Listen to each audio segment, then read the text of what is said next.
ಒಮ್ಮಿಂದೊಮ್ಮೆಲೆ ನನ್ನ ಹುಟ್ಟಾಗಿದೆ. ಹುಟ್ಟಿದ ತಕ್ಷಣ ನೋಡಿದ್ರೆ ತುಂಬಿದಂತಹ ಜಲರಾಶಿ, ಕತ್ತಲೆ, ನೇರ ಮಧ್ಯದಲ್ಲಿ ನಾನಿದ್ದೇನೆ. ಹಾಗಿದ್ರೆ ನಾನು ಯಾರು? ನನ್ನ ಅಪ್ಪ ಯಾರು? ನನ್ನ ಅಮ್ಮ ಯಾರು? ಯಾರಿಂದ ಹುಟ್ಟಾಯ್ತು?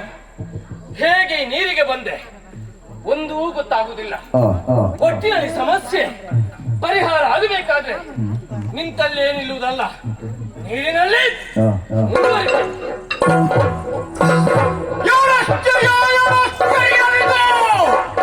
ಒಮ್ಮೆ ನಮ್ಮಲ್ಲಿ ಹುಟ್ಟಿಕೊಂಡಿದ್ದೇನೆ.